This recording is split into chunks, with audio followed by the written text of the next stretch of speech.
এই দেখুন, দূরে থাকুন। এরকম একদম দূরে থাকুন। একদম আমার কাছে আসার চেষ্টা করবেন না। এই কি সব যাতা বলছিস তুই? আমি তোর কাছে যাব কেন? আশ্চর্য! তুই একদম আমার কাছে আসার চেষ্টা করবি না। আমি তোর কাছে যেতে বয়েই গেছে। না, আসলে বলছিলাম কি, আমার মতো একটা ইনোসেন্ট ভোলা ভালা ছেলে পেয়ে আপনি আবার কাছে এসে উল্টাপাল্টা কিছু করতেও পারেন, তাই আর কি। আগে থেকে আপনাকে সাবধান করে দিলাম। একদম আমার কাছে এসে আমার সর্বনাশ করার চেষ্টা করবেন না, বলে দিলাম। দেখ, একদম ফালতু কথা বলবি না। এমনি মাথা ঠিক নেই। আর একটাও যদি ফালতু কথা বলেছিস তাহলে এখানে মেরে তোর মাথা ফাটিয়ে দেবো, বলে দিলাম। এমনি চিন্তা ভাবনায় আমার মাথা ফেটে যাচ্ছে। তুই আর আমার মাথা ব্যথার কারণ হোস না, প্লিজ। ও মা, সে কি আপনার মাথা ব্যথা করছে? আগে বলবেন না।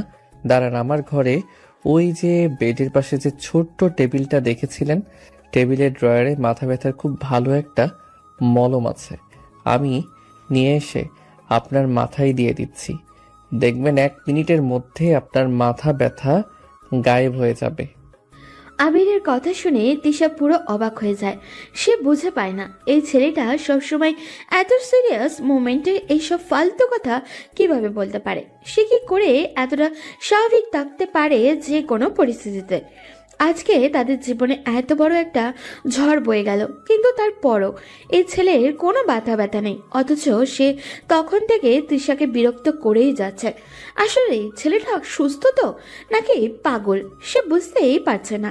কিন্তু এদিকে আবির তৃষাকে সাহায্য করার খুব গভীর মনোযোগ মানসিকতা নিয়ে তৃষার সামনে থেকে পার হয়ে একটা টেবিলের দিকে এগিয়ে যায়, যে টেবিলটা বেড সাইডের পাশে রাখা আছে। এরপর সেই ছোট্ট টেবিলের ড্রয়ার থেকে একটি মলমের বক্স নিয়ে আসে তৃষার সামনে এবং তৃষাকে বলে, দেখি কোথায় মাথা ব্যথা করছে, এদিকে আসুন। দেখি, মলমটা কিন্তু খুবই কার্যকরী। দেখবেন দেওয়ার সাথে সাথে মাথা ব্যথা ভালো হয়ে যাবে। তখন আপনি আমার মলমের ফ্যান হয়ে যাবেন। মলমটা আমি সেই আরব আমিরাত থেকে নিয়ে এসেছি। আচ্ছা, তোর কাছে কোনো চুলকানির মলম নাই? হঠাৎ করেই তৃষার মুখ থেকে এমন চুলকানির মলমের কথা শুনে আবির তো অবাক হয়, কিন্তু পরক্ষণে কিছু একটা ভেবে ভ্যাবলার মতো হাসি দিয়ে বলে, কেন থাকবে না, অবশ্যই আছে। আপনার কি কোথাও চুলকানি উঠেছে? দাঁড়ান, আমি এক্ষুনি নিয়ে আসছি চুলকানির মলম। কথাটা বলেই আবির আবারও মনোযোগী হয়ে এগিয়ে যেতে লাগলে তৃষা আবিরের হাত ধরে একটানে তার সামনে দাঁড় করায় এবং আবিরের কলার ধরে ঝাঁকিয়ে বলে, এই তুই কি পাগল নাকি? তোর মাথার কোনো স্ক্রু ঢিলা আছে? বলতো আমাকে। এখন কি তোর ফাজলামো করার সময়? তুই কি ফাজলামো ছাড়া জীবনে কখনো সিরিয়াস হবি না? তুই জানিস আজকে তোর জন্য আমার ঠিক কত বড় একটা ক্ষতি হয়েছে, কিন্তু এই মুহূর্তেও তুই কোনো রকমে কোনো চিন্তা ভাবনা না করে এমন জোকারের মতো ব্যবহার করছিস। তোর কাছে কি সবকিছুই খেলনা নাকি? আমি কিছু বুঝলাম না। তুই আমার থেকে আমার কোনো সিদ্ধান্ত না নিয়ে হুট করে সকলের সামনে বলে দিলি তুই আমাকে বিয়ে করবি। তুই কি একবারও আমার থেকে জানতে চেয়েছিস আমি তোকে বিয়ে করতে চাই কিনা? কিন্তু না, তুই কখনোই জানতে চাসনি। তুই নিজের সিদ্ধান্তটা আমার উপরে চাপিয়ে দিয়েছিস। সেই জন্য তুই কিন্তু কোনো ছেলে মানুষই করিসনি বা মজা করে করিসনি। যে পরিস্থিতিতে দাঁড়িয়ে তুই খুব চিন্তা ভাবনা করে মাথা ঠান্ডা মস্তিষ্কে দাঁড়িয়ে এই কথাটা বলেছিলি, কারণ তখন তোর চোখে মুখে সেটা স্পষ্ট বোঝা যাচ্ছিল যে তুই তখন সেটা মজা করিসনি। আবির তৃষার কথা শুনে হালকা করে তৃষার হাতটা নিজের কলারের উপর থেকে সরিয়ে তৃষার দিকে সরল চোখে তাকায়। আবির তৃষার দিকে তাকিয়ে দেখে তৃষার চোখ যেন লাল হয়ে আছে। মনে হচ্ছে মেয়েটা অনেকক্ষণ ধরেই অনেক কান্নাকাটি করেছে। এরপর আবির নিজেকে স্বাভাবিক করে বলে, আপনি তো ছিলেন সিরিয়াস। সিরিয়াস থেকে কি পেলেন জীবন থেকে? কিছু না, শুধু মরিচিকা। তাই আমি জীবনকে কখনো সিরিয়াসলি নেই না। মজা করে জীবন থেকে যে মজা পাওয়া যায়, সিরিয়াস হয়ে কখনো সেটা পাওয়া যায় না। আপনি তো সিরিয়াস হয়ে দেখলেন, কি পেয়েছেন বলুন তো? অপমান ছাড়া কিছু পেয়েছেন? তখন যদি আমি সামনে না আসতাম তাহলে আপনার কি অবস্থা হতো একটাবার ভেবে দেখেছেন? আপনার পরিবারের কি অবস্থা হতো? আপনার যে তথাকথিত প্রতিবেশী, তারা কিন্তু আপনাকে এবং আপনার পরিবারকে কথা শুনিয়ে মারত। সেটা কি ঠিক হতো বলুন? তৃষা আবারও আবিরের চোখের দিকে তাকিয়ে দেখে আবিরের চোখ ভীষণ গম্ভীর কিছু একটা বলতে চাইছে, যেটা হয়তো তৃষা বুঝতে পারছে না। কিন্তু এখন যে কথাগুলো আবির বলল সেটা একটাও ভুল না। আবিরের কথাগুলো শুনে কোনোভাবে মনে হচ্ছিল না যে সে এখন মজা করছে বা সে জীবনে সিরিয়াস নয় বা সেই সিচুয়েশন বোঝে না। তোর কথাগুলো ঠিক আবির, তখন আপনি না থাকলে পরিস্থিতিটা আরো খারাপ হতে পারত। কিন্তু তারপরও এটা আমাদের দুজনের জীবনের একটা এত বড় সিদ্ধান্ত। আমি আপনাকে জিজ্ঞাসা না করে, আমার ইচ্ছের তোয়াক্কা না করে সবার সামনে। বাহ এই একটা ব্যাপারে আপনি খুব সিরিয়াস, তাই না? আমাকে কেন এখনো তুই বা তুমি বলতে পারছেন না? আমি তো আপনার চেয়ে 4 মাসের ছোট, তবু আমাকে আপনি। আপনি আবার ফাজলামো শুরু করলেন। দেখ, দয়া করে আমার সাথে আর মজা করবেন না, আমার মাথা আর নিচ্ছে না। আচ্ছা ফাইন, আর মজা করছি না, তবে সিরিয়াসলি বলছি, আপনি যদি আমাকে আপনি বলা বন্ধ না করেন আমি কিন্তু আবার মজা করা শুরু করব। আপনি কি চান বলুন তো? ওই পরিস্থিতিতে আপনি কেন এই কাজটা করলেন? কেন বললেন যে আপনি আমাকে বিয়ে করবেন? আমি সেটাই চেয়েছি, যেটা আমার মনে হয়েছে ওই মুহূর্তে সবচেয়ে বেশি দরকার ছিল। আপনার সম্মান, আপনার পরিবারের সম্মান রক্ষা করা। কিন্তু আমার কি হবে? আমি কি চেয়েছিলাম সেটা একবারও ভাবলেন? আমি তো আপনার বউ হতে চাই না। আমাদের সম্পর্কটা কি ছিল? আপনি আমার ননদের দেবর, মানে আমার ভাবির ছোট ভাই। এর বেশি কিছু তো ছিল না। আর আপনি বা কেন করলেন? আপনি তো সবসময় বিয়েতে বিশ্বাসই করেন না, বলতেন ওটা একটা বোরিং সোশ্যাল কন্ট্রাক্ট। আমি বিয়েতে বিশ্বাস করি না, হ্যাঁ, কিন্তু আমি সম্পর্ক রক্ষায় বিশ্বাস করি। আর আপনি ঠিকই বলেছেন, আপনি আমার ভাবির ছোট বোন। আমাদের পরিবারের ভেতরে আপনার এত বড় অপমান হবে আর আমি সেটা দেখে চুপ থাকবো? আবির কথা একটি অচেনা কাঠিন্য ছিল যা তৃষাকে অবাক করে। আবির যেন মুহূর্তের মধ্যে সেই ছোটল যুবক থেকে একজন দায়িত্বশীল পুরুষে পরিণত হয়েছে। তৃষা অনুভব করলো আবির তাকে কিছু একটা বোঝাতে চাইছে। বিয়ে নিয়ে আবির এত সহজে সম্মতি দেওয়া একটা কিছুতেই স্বাভাবিক লাগছিল না। আপনার উদ্দেশ্য কি? আপনি এই পরিস্থিতিকে ব্যবহার করে আমাকে ব্ল্যাকমেল করতে চাইছেন না তো? ব্ল্যাকমেইল? আপনি এটা কি বললেন? আমার কাছে এত নিচে নামার মতো কিছু নেই। আমি যদি আপনাকে পছন্দ করতাম তাহলে সরাসরি বলতাম। আপনাকে ব্ল্যাকমেইল করার কোনো দরকার নেই। তাহলে কেন? এই মুহূর্তে সেটাই সেরা সমাধান। সামাজিকভাবে এই ঝড় থামানোর এটাই একমাত্র রাস্তা ছিল। যদি আপনি রাজি না হন তাহলে আমি এই কথা থেকে সরে আসব, কিন্তু তার আগে আপনাকে কথা দিতে হবে আপনি পরের অপমানগুলো সহ্য করার জন্য প্রস্তুত। পাড়া প্রতিবেশী আত্মীয় স্বজন সবার কথা, সবার তিরস্কার। আমি জানি, আমি সব জানি, কিন্তু এটা তো একটা মিথ্যা, একটা অভিনয়। মিথ্যা তখনই হতো যদি আমি বলতাম আমি আপনাকে ভালোবাসি। আমি তো শুধু বলেছি বিয়ে করব, আর এটা এখন আর মিথ্যা নয়। আমি আপনাকে সত্যি সত্যি বিয়ে করব যদি আপনি রাজি থাকেন। আপনি আপনি কি পাগল হয়ে গেলেন? হয়তো, তবে আপনি কি সত্যিই ভাবছেন আমার মতো একটা ইনসিরিয়াস ছেলে এত বড় একটা ঝামেলার মধ্যে জেনে শুনে মাথা গলাবে শুধু মজা করার জন্য? না, এই কাজটা আমার জীবনের সবচেয়ে সিরিয়াস কাজ ছিল। কিন্তু আমার মনের কি হবে? আপনার মন এই মুহূর্তে অপমানিত। আগে আমরা এই পরিস্থিতি থেকে বের হই, তারপর আপনি ধীরে ধীরে ভাববেন। তবে আমার একটি কথা মনে রাখবেন, বিয়ে মানে ভালোবাসার শেষ কথা নয়, এটা একটি শুরু। আমরা না হয় উল্টো পথে হাঁটলাম, আগে বিয়ে, তারপর না হয় জীবনের বাকি মজাগুলো একসাথে খুঁজে নিলাম। আপনি কি রাজি? তৃষা চুপ করে আবিরের দিকে তাকিয়ে রইল। তার মনে হাজারো দ্বন্দ্ব। আবিরকে বিশ্বাস করার চেয়ে অন্য কোনো পথ তার কাছে খোলা নেই।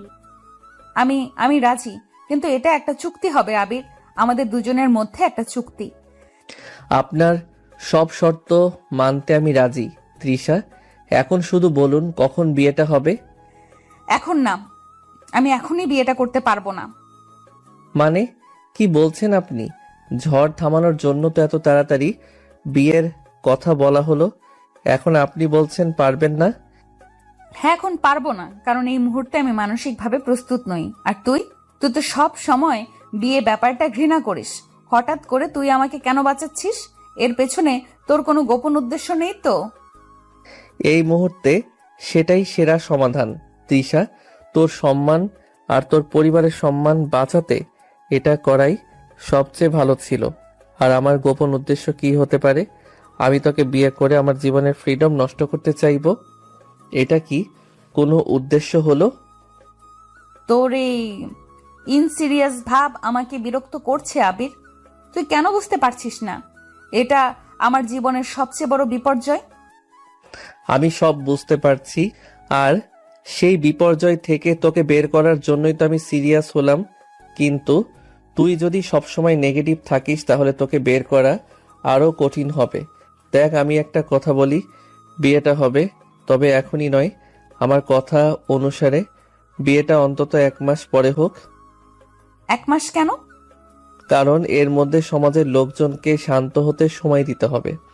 তারা দেখুক যে আমরা নিজেদের সিদ্ধান্তে অটল আছি।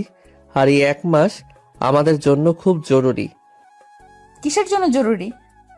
তিশার কাছে কিছুটা এগিয়ে দৃষ্টি গভীর এনে বলে, আমাদের চুক্তির জন্য। যেহেতু তুই আমার উপর কোনো বিশ্বাস রাখতে পারছিস না, তাই এই 1 মাসে আমরা দুজন দুজনকে ভালোভাবে জানবো। আর তুই আমার উপর একটা শর্ত চাপিয়ে দে। এমন একটা শর্ত যা পূরণ করা আমার পক্ষে কঠিন হবে। যদি আমি সেটা পূরণ করতে না পারি তাহলে 1 মাস পরে এই বিয়েটা হবে না। আমি সবার সামনে সব দায়িত্ব নিজের কাঁধে নেব।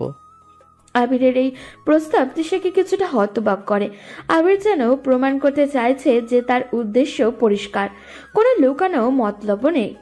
তার চটুল ব্যবহারের আড়ালে লুকিয়ে থাকা দায়িত্ববোধ এবং প্রকাশও পাচ্ছে।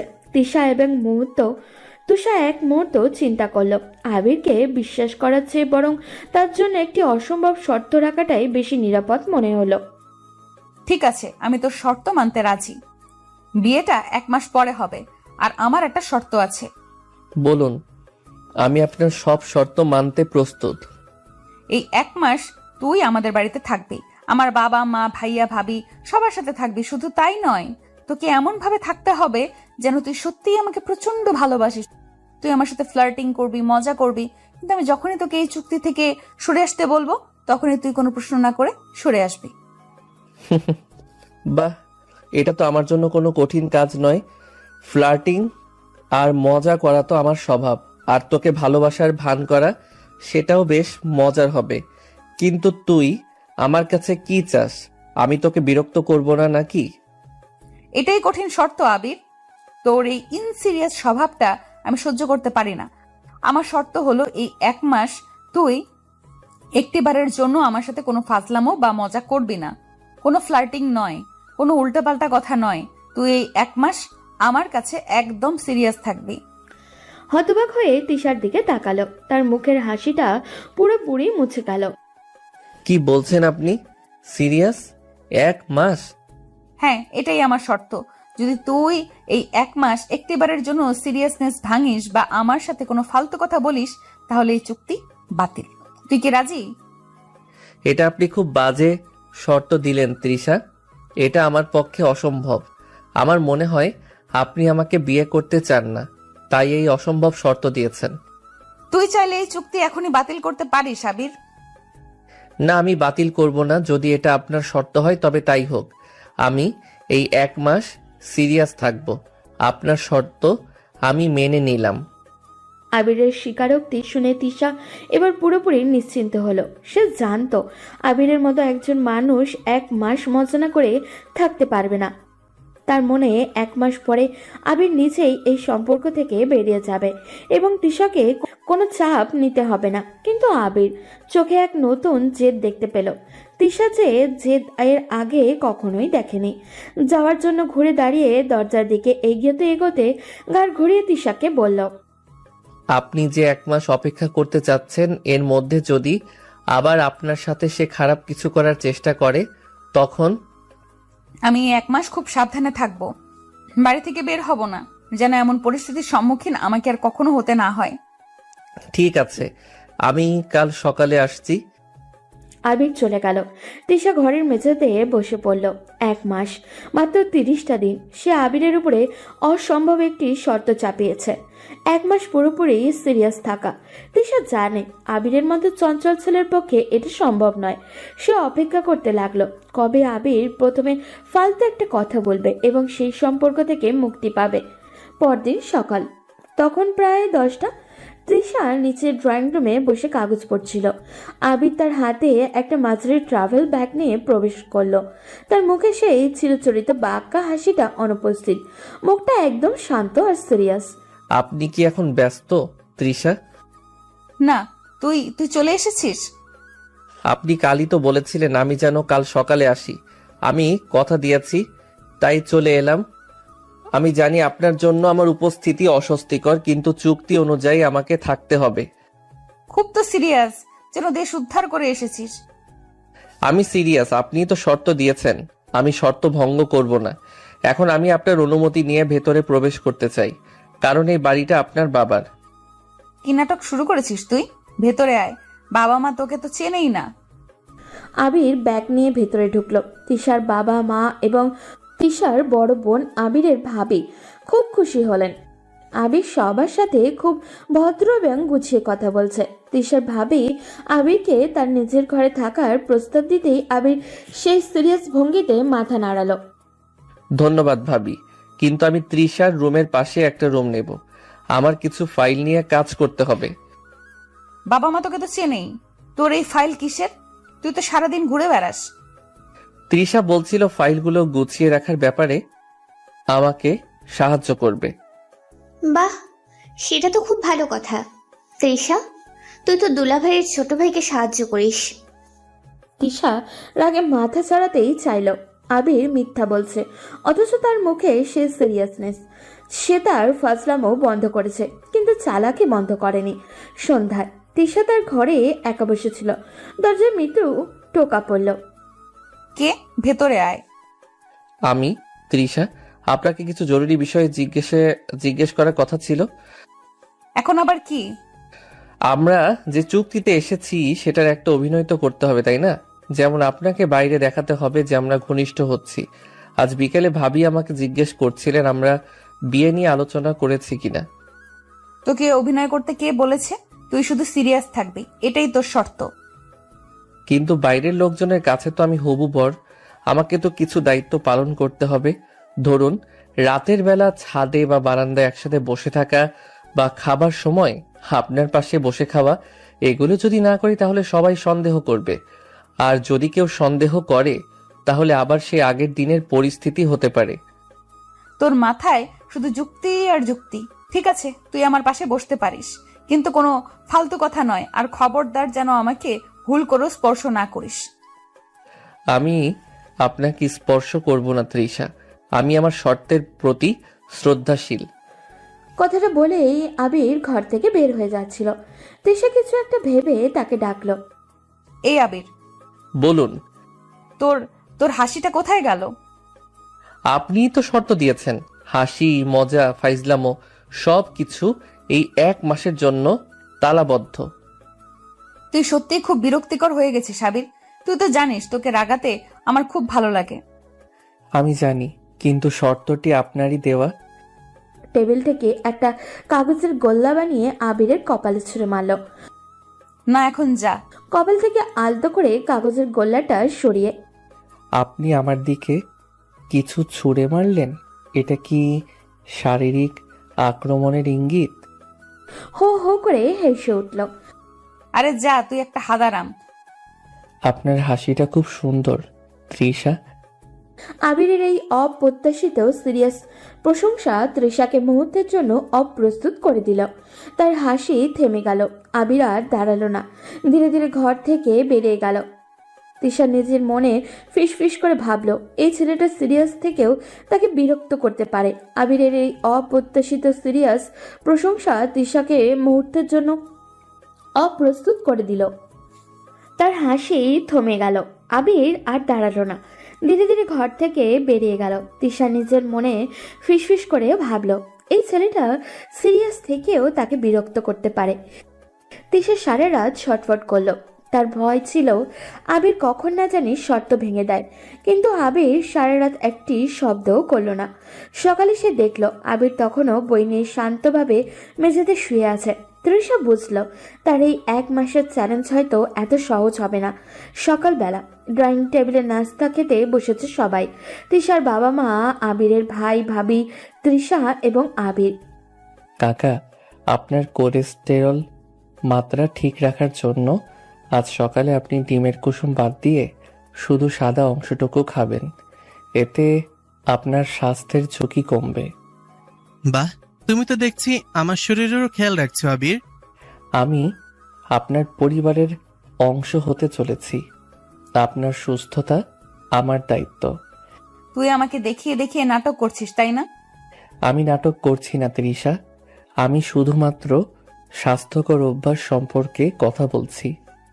কি রে তৃষা, আবির তো ভালো কথাই বলছে, তোর সমস্যা কি? না মানে আমি ভাবছি আবিরের মাথায় কোনো সমস্যা হলো কিনা। আমার মাথায় কোনো সমস্যা হয়নি তৃষা। আপনার কোনো প্রশ্ন থাকলে আপনি আমাকে জিজ্ঞেস করতে পারেন। দুপুরে আবির বারান্দায় বসে ল্যাপটপে কাজ করছিল। তৃষা সেখানে এলো। তোর কি মনে নেই তুই বলেছিস এই 1 মাস বাড়ি থেকে বের হবি না? আমার মনে আছে, আমি বের হব না। আমি তো বের হবই না। তাহলে বারান্দায় বসে কি করছিস? সবাই তোকে দেখছে, তুই কি দেখাতে চাইছিস আমরা রোম্যান্স করছি? আমি কাজ করছি। এখানে বসলে যথেষ্ট আলো পাওয়া যায়, যা চোখের স্বাস্থ্যের জন্য ভালো। আর রোমান্সের বিষয়ে যদি বলেন তবে হ্যাঁ, লোকে দেখুক, আমরা স্বাভাবিকভাবেই সময় কাটাচ্ছি। এতে আমাদের বিয়ে নিয়ে কারোর সন্দেহ থাকবে না। তোর মাথাটা শুধু যুক্তি আর যুক্তি, তুই একটা রোবট। আমি রোবট নই তৃষা, রোবটের আবেগ থাকে না। আমার আবেগ আছে, তবে সেগুলোকে এখন নিয়ন্ত্রিত রাখতে হচ্ছে, কারণ আপনি শর্ত দিয়েছেন। তৃষা আবিরের যুক্তিপূর্ণ কথায় কোনো ফাঁক খুঁজে পেল না। রাগে তার গা জ্বলতে লাগলো। সে চাচ্ছিল আবির একটিবার তার স্বভাবসুলভ ফাজলামো করুক আর সে শর্তবলিতে সুযোগ পাক। রাতে আবির আবারও মেঝেতে শুয়ে পড়ল। তৃষা দেখল আবির তার দিকে তাকিয়ে আছে। এভাবে তাকিয়ে আছিস কেন? তোর কি ঘুম আসছে না? আপনি বললেন আমি যেন আপনাকে বিরক্ত না করি, তাই আমি শুধু দেখছিলাম আপনার ঘুমের কোনো সমস্যা হচ্ছে কিনা। না, কোনো সমস্যা হচ্ছে না। তুই কি সারা জীবন এইভাবেই সিরিয়াস থাকবি? যতক্ষণ আপনার শর্ত থাকবে ততক্ষণ থাকবো। শোন, কাল সকালে আমার সাথে তোকে বাজারে যেতে হবে। আপনি তো বলেছিলেন আপনি বাড়ি থেকে বের হবেন না, আর আমাকেও বের হতে নিষেধ করেছিলেন। আমার বাজারের ব্যাগ ধরে নিয়ে যাওয়ার জন্য একজন লোক দরকার, তুই আমার সঙ্গী হবি। তুই কি রাজি? আপনি যদি বলেন তবে আমি যেতে রাজি, তবে বাজারে গিয়ে আমি কোনো ফালতু কথা বলবো না। তৃষা বুঝতে পারল বাজারের লোকজনের সামনে আবিরের সিরিয়াস থাকার ভান করাটা সহজ হবে না। সেখানে হয়তো আবির শর্ত ভেঙে ফেলবে। তৃষা মনে মনে হাসল। অবশেষে আবিরকে হারানো সম্ভব হতে চলেছে। পরদিন সকাল, তৃষা আর আবির বাজারে গেল। তৃষা একটি ঝলমলে হলুদ শাড়ি পরেছে আর আবির পরেছে ফর্মাল শার্ট প্যান্ট। আবিরের মুখে সেই কঠোর সিরিয়াস ভাবটি বজায় আছে।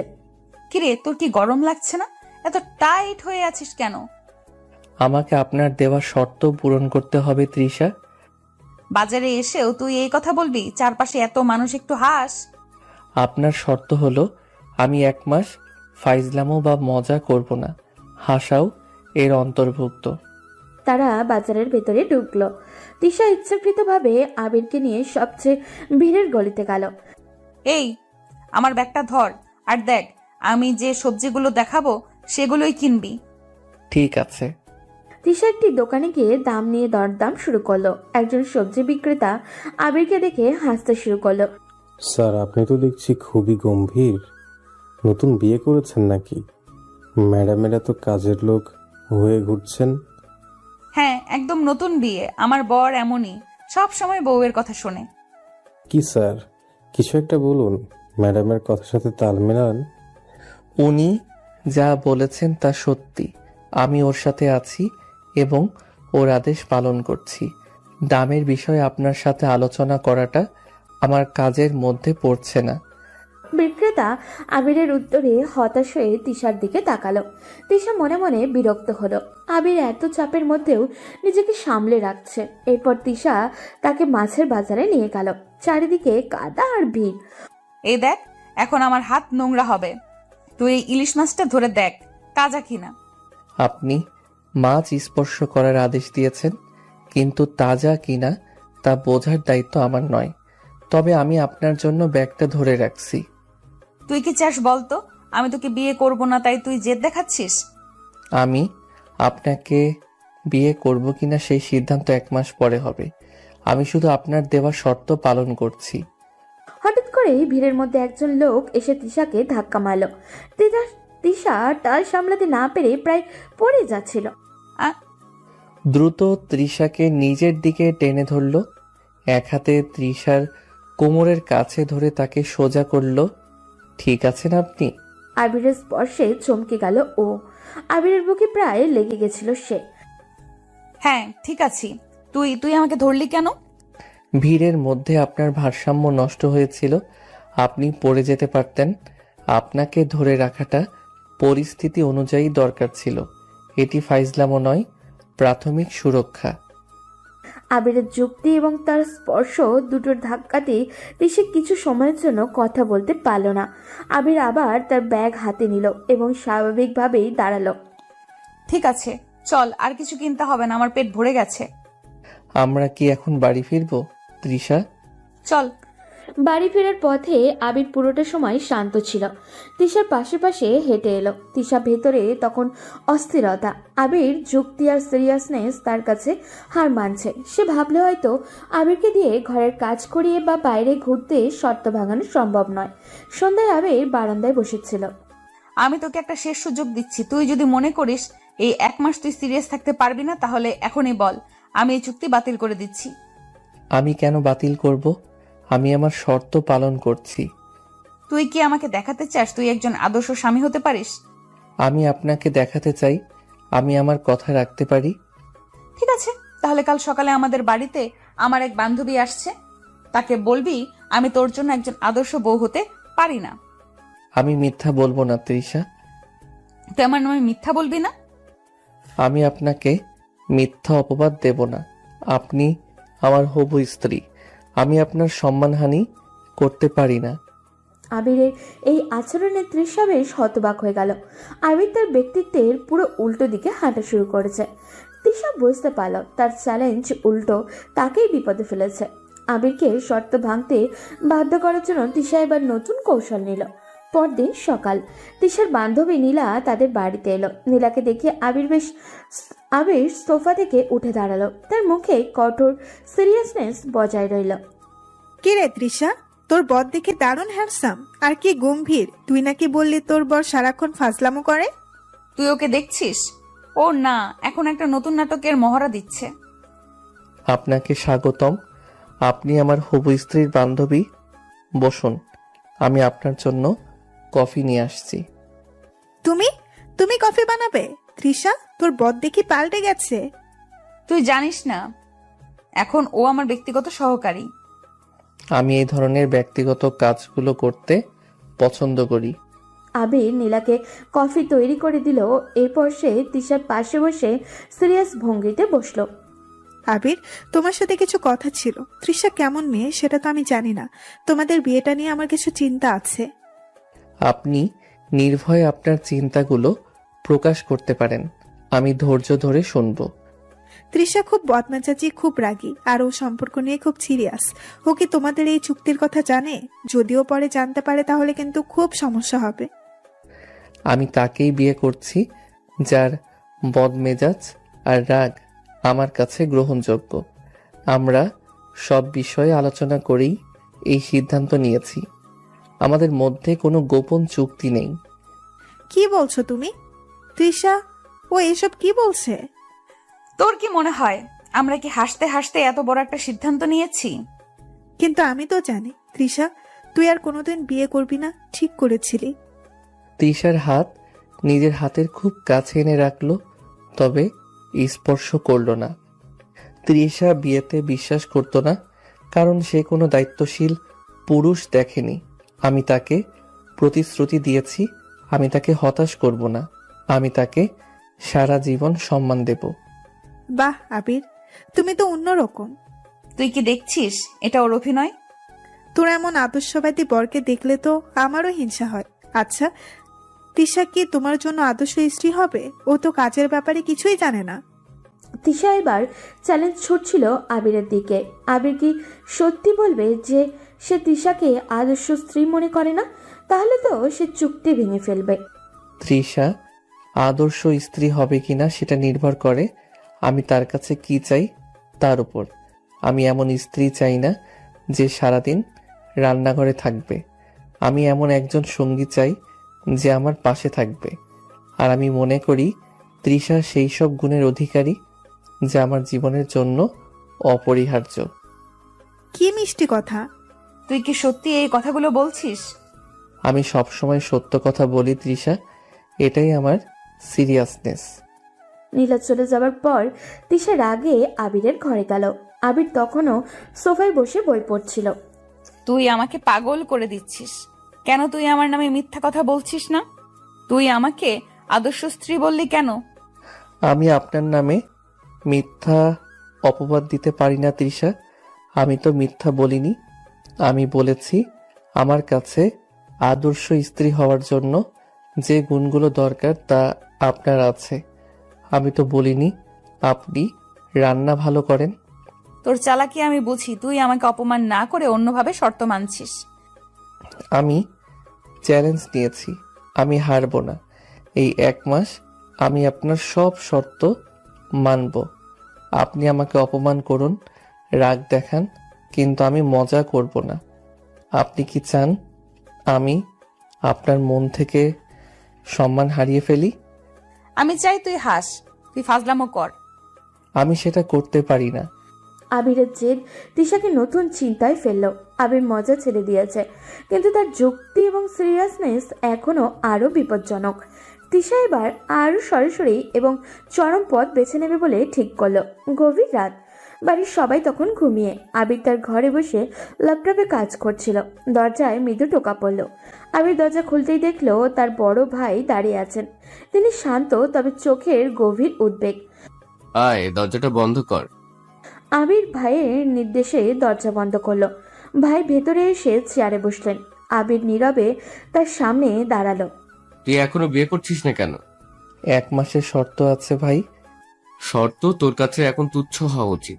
তুই কি জানিস তারা এখনো বড় ষড়যন্ত্র করছে?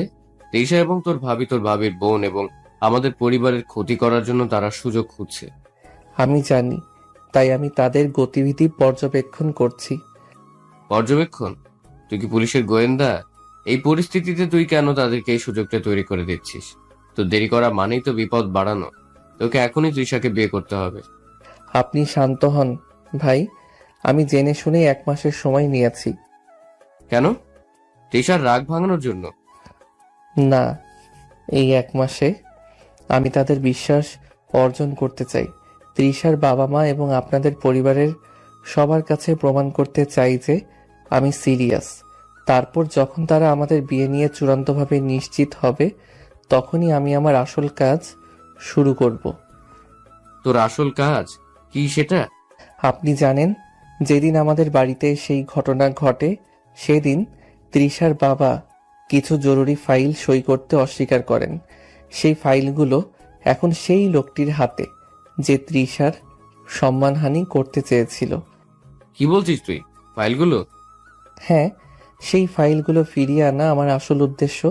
আমি বিয়ে না করলে সেই লোকটা ভাববে তৃষা একা আছে। সে তার ষড়যন্ত্র আরো বড় করবে।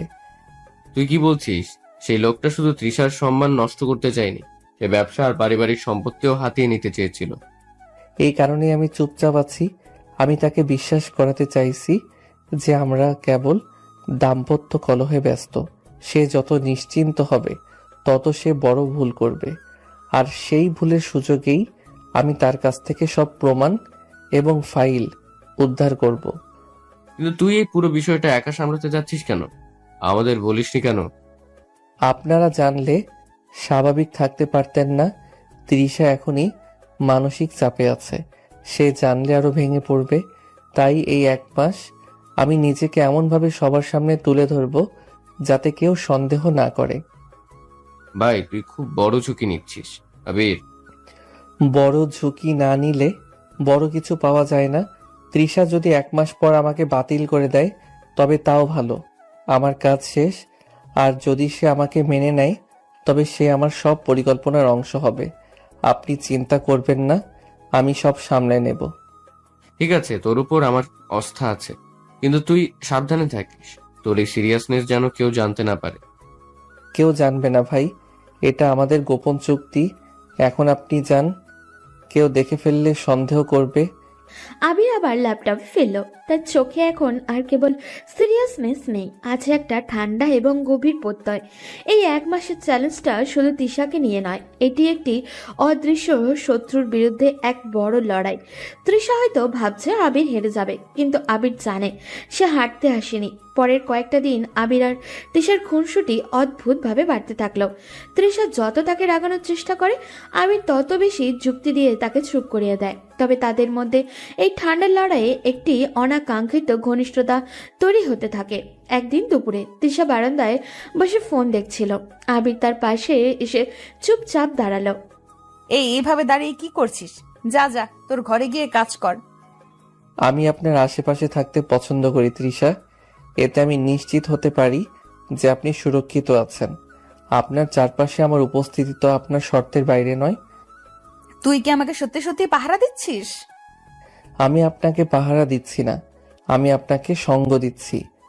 দেখ, তুই যদি এইভাবে বেশি মনোযোগ দিস তাহলে কিন্তু আমার ঘুম আসবে না। আপনি নির্দ্বিধায় বিশ্রাম নিতে পারেন।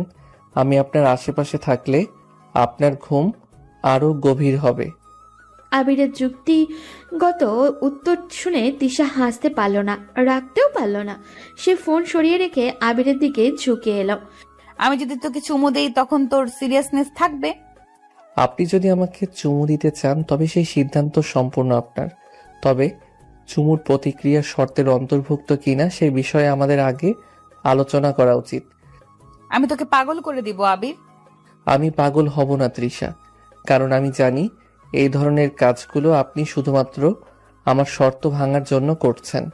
আপনি আমাকে নিয়ে খেলা করছেন।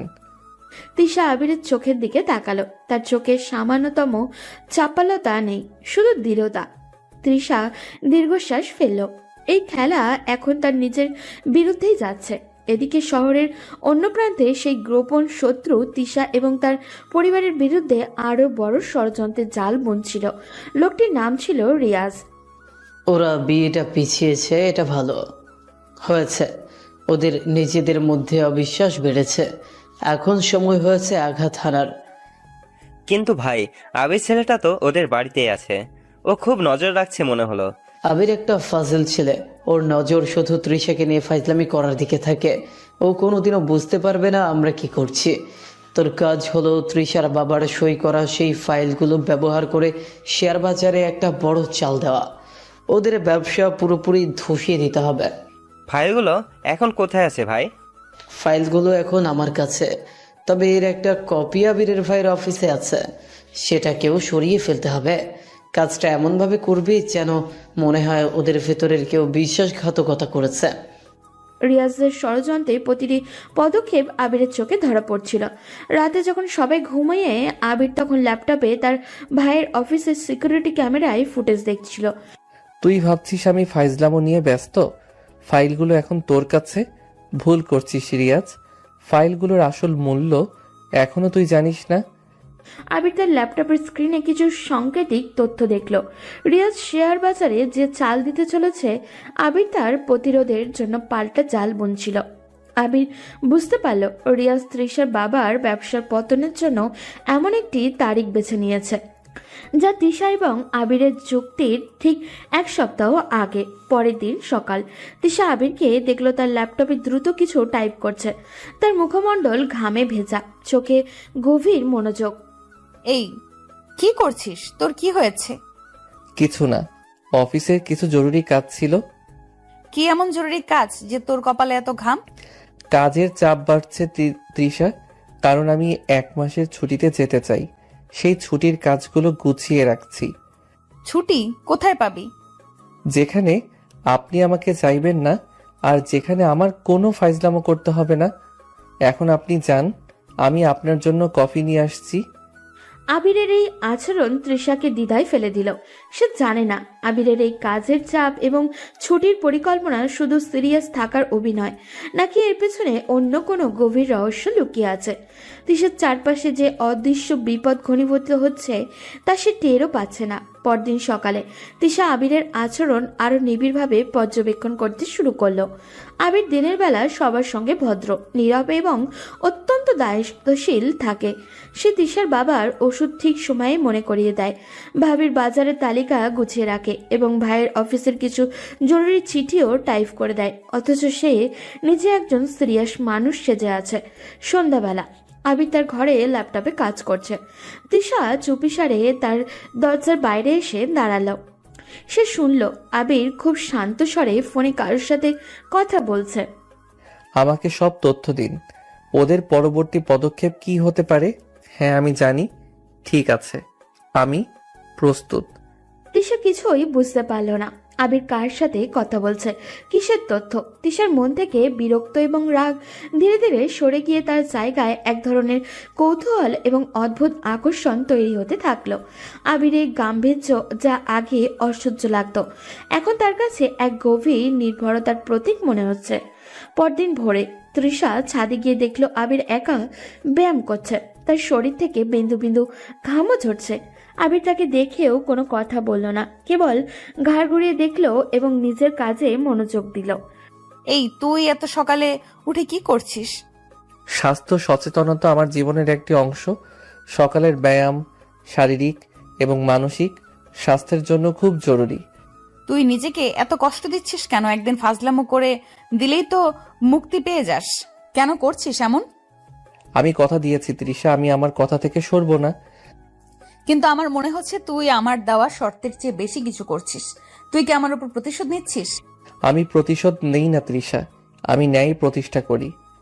আবিরের কথাটি বলে ব্যায়াম শেষ করলো এবং তৃষা পাশ দিয়ে চলে যাচ্ছিল। আবিরের শরীরের ঘ্রাণ আর তার দৃঢ় পেশি এবং তার সেই অচেনা গম্ভীরতা সবকিছু মিলে তৃষার ভিতরে এক অজানা অনুভূতি তৈরি হলো। এই বলুন। তুই কি সবসময় এত সুন্দর করে কথা বলিস? আমি সবসময় স্পষ্টভাবে কথা বলি, আপনি হয়তো মনোযোগ দেননি। তুই কি আর কোনো মেয়েকে এমন সিরিয়াসলি বাঁচিয়েছিস? আমার মনে নেই, আপনি প্রথম নারী যার জন্য আমি এতটা সিরিয়াস হলাম। আবিরের এই স্বীকারোক্তি তৃষার হৃদয়ে গভীরভাবে আঘাত করলো। সে বুঝতে পারল তার ভেতরের তীব্র রাগ কখন যেন এক নরম ভালো লাগায় বদলে গেছে। আবির যে তার জন্য এত বড় ঝুঁকি নিয়েছে, এই অনুভূতি তাকে অপরাধী করে তুলল। সন্ধ্যায় তৃষা একা ঘরেই বসেছিল। সে মনে মনে ভাবল, আবির যখন মজা করত তখন সে তার প্রতি বিরক্ত দেখাতো, কিন্তু এখন আবির এতটা ভালো, এতটা দায়িত্বশীল, তবু সে তাকে বিয়ে করতে রাজি নয়। আসলে কি চায়ও? তুই কি আবিরকে ভালোবাসিস?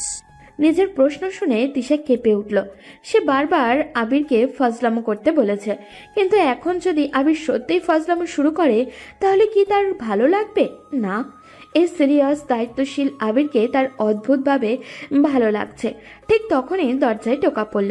আবিরের হাতে গরম কফির মগ নিয়ে দাঁড়ানো।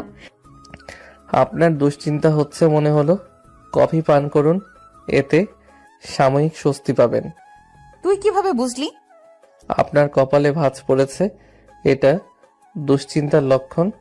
তৃষা মগটা আবিরের হাত থেকে নিতে গিয়ে আবিরের আঙুল স্পর্শ করলো। সেই স্পর্শে তৃষ্ণার শরীর কেঁপে উঠল। আবির শান্ত ছিল। আবির, তুই কি সবসময় আমাকে এভাবে আগলে রাখবি? যতক্ষণ প্রয়োজন ততক্ষণ রাখবো। এখন কফি পান করুন তৃষা। আবির কোনো রকম মজা না করে চলে গেল। তৃষা কফির মগ হাতে নিয়ে বারান্দায় দাঁড়ালো। চাঁদ দেখতে দেখতে তার মনে হলো আবির এই গাম্ভীর্য তার কাছে এক ধরনের আকর্ষণ। তৃষার ভিতরে এই আর কোনো বিরক্ত নেই, শুধু অস্থিরতা। সে আর আবিরের শর্ত ভাঙা দেখতে চায় না, সে চায় আবির তার পাশে থাকুক। পরদিন সকালে তৃষার বান্ধবী নীলা আবারও তাদের বাড়িতে এলো। তৃষা নীলার সঙ্গে নিজের ঘরে দরজা বন্ধ করে বসলো। আবির তখন বারান্দায় কাজ করছে। কিরে, তোর বরটাকে তো আর খুঁজেই পাওয়া যায় না, সারাক্ষণ কি গম্ভীর হয়ে থাকে। তুই না বললি 1 মাস ওর ফাসলামো বন্ধ থাকবে না, অথচ ওকে দেখে মনে হচ্ছে যেন কোনো গভীর রিসার্চ করছে। তুই বুঝবি না নীলা, প্রথম দিকে আমিও ভেবেছিলাম ও 1-2 দিনের বেশি পারবে না, কিন্তু ও তো হার মানছেই না। এখন আমি আর চাই না ও হার মানুক। কি বলছিস তুই? তুই তো ওকে হারাতে চেয়েছিলি যাতে বিয়েটা ভেঙে যায়। সেটাই তো আসল কথা নীলা। এখন আমি আর বিয়েটা ভাঙতে চাই না। আমি বুঝতে পারছি না কখন কি হয়ে গেল। কি হয়েছে তোর? তুই কি সত্যি ওকে ভালোবাসতে শুরু করেছিস? যে ছেলেটাকে তুই ঘৃণা করতি তার প্রেমে পড়লি? আমি ওর ফাজলামোকে ঘৃণা করতাম, কিন্তু ওর সিরিয়াসনেসকে না। সেদিন আবির হঠাৎ করে সকলের সামনে আমাকে বিয়ের কথা বলেছিল। তুই তো শুধু বললি যে একটা ঝামেলা হয়েছে, আর তোর সম্মান যাচ্ছিল। কি হয়েছে বলতো? আমি সেদিন কলেজ থেকে ফিরছিলাম, বাস স্ট্যান্ডের কাছে একটা লোক আমার পিছু নিয়েছিল। প্রথমে বুঝতে পারিনি, তারপর নির্জন গলিতে লোকটা আমার খুব কাছে এসে অসভ্যতা শুরু করে। লোকটা এমন ভাবে আমার পাশে দাঁড়িয়েছিল যেন আমরা দুজন কোনো গোপন কথা বলছি। কি বলছিস তুই? তুই ওকে মারিসনি কেন? আমি ধাক্কা দিয়ে সরে যেতে চেয়েছিলাম, কিন্তু তখনই এলাকার কয়েকজন লোক এসে পড়ে। তারা দূর থেকে শুধু দেখলো আমি আর সেই লোকটা কাছাকাছি দাঁড়িয়ে আছি। লোকটা তখন এমন একটা ভান করলো যেন আমি তাকে ডেকেছি। তিশা গলা কেঁপে উঠল। নীলা চুপচাপ শুনছিল। এলাকার লোকজন মনে করলো আমি এই লোকটির সাথে দাঁড়িয়ে কথা বলছিলাম। লোকটা যে আমার সাথে অসভ্যতা করছিল সেটা কেউ বুঝতে পারলো না। তারা সঙ্গে সঙ্গে আমার পরিবারের দিকে আঙুল তুলতে শুরু করলো। তারা বলল আমাদের বাড়ির মেয়ের চরিত্র খারাপ। ও গড! তারপর? তখন আমার বাবা মা, আমার দুলাভাই সবাই সেখানে ছুটে এসেছিল। তারা পরিস্থিতি সামলাতে পারছিল না, সবাই চিৎকার করছিল, অপবাদ দিচ্ছিল। আমার পরিবারের সম্মান তখন ধ্বংসের মুখে। আমার দুলাভাই আবিরের ভাইও চেষ্টা করছিলেন পরিস্থিতি শান্ত করতে, কিন্তু কেউ শুনছিল না। তখন আবির এলো। ওর মুখটা প্রথমে হাসি খুশি ছিল, কিন্তু পরিস্থিতি দেখে এক লহমায় ওর মুখের হাসিটা কোথাও জানি উদয় হয়ে গেল। আবির সবার সামনে এসে দাঁড়ালো। একেবারে ঠান্ডা গলায়, কোনো মজা না করে, চিৎকার না করে আবির বলেছিল। কি বলেছিল? আবির সবার চোখে চোখ রেখে বলেছিল তৃষা অসম্ভব ভালো একটা মেয়ে। ওর চরিত্র নিয়ে যে কথা বলবে সে ভুল করবে। ও তো আমার হবু স্ত্রী, ও আমার পরিবারের মেয়ে, আমি ওকে বিয়ে করব। তিশা নীলার দিকে তাকালো, তার চোখ ছলছল করছে। তুই ভাবতেও পারবি না নীলা, যে ছেলেটা সব সময় বিয়ে নিয়ে ফাজলামো করে, সেই ছেলেটা সেদিন সবার সামনে আমাদের পরিবারের সম্মান বাঁচাতে নিজের কাঁধে এত বড় দায়িত্ব তুলে নিয়েছিল। সেদিন আবিরের প্রতি আমার রাগ ছিল না, কিন্তু এক গভীর কৃতজ্ঞতা। আমি সেদিন আবিরের কাছে ঋণী ছিলাম। আবির সেদিন আমার পরিবারের সম্মান বাঁচিয়েছিল। আমি বুঝতে পারছি তিশা, সেদিন ও যদি না আসতো।